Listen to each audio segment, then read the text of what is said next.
6 Pro Max storage មួយតេបងប្អូនទាំងគ្នាឬក៏ 1000G ខ្ញុំបញ្ជាក់បងប្អូនទាំងគ្នាម៉ាស៊ីននេះគឺពណ៌វាគឺពណ៌ទីតានៀមពួកប្រភេទពណ៌ទីតានៀមនេះយើងមើលទៅវាស្តៀង iPhone 15 Pro Max តែជាក់ស្ដែង no អានេះមិនមែន15 Pro Max ទេគឺ16 Pro Max ហើយប្រភេទនេះគឺកម្រមែនតើគឺ storage រហូតដល់មួយតេសម្រាប់ប្រភេទនេះគឺលេខកូដវាគឺលេខកូដ X/A បងប្អូនទាំងគ្នាសម្រាប់16 Pro Max នេះ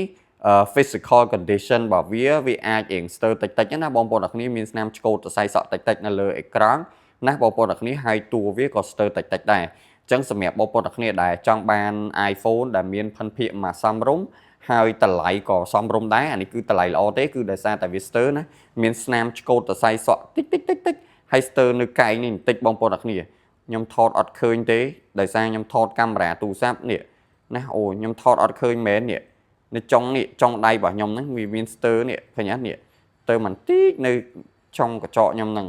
គឺពិបាកថតខ្លាំងមែនតើវាមើលអត់ឃើញទេដោយសារវាស្ទើរតូចពេកអញ្ចឹងខ្ញុំក៏ detail តាមអីដែលខ្ញុំអាចនិយាយបានទៅកាន់បងប្អូនទាំងគ្នាទៅតែខ្ញុំបញ្ជាក់ណាបងប្អូនទាំងគ្នាវាស្ទើរតែលើភិនភាគតិចអញ្ចឹងទេប៉ុន្តែនិយាយពីប្រវត្តិអីវ៉ាន់គឺធានាថាសំណុំ 100% មកអត់ធ្លាប់ផ្លាស់ប្ដូរឬក៏ជួសជុលផ្នែកណាមួយទេបញ្ជាក់ iPhone 16 Pro Max កូដ X/A storage ធំ 1000GB ឬក៏មួយតេមានតម្រូវការអាចមកមើលផ្ទាល់នៅហាងបានអរគុណ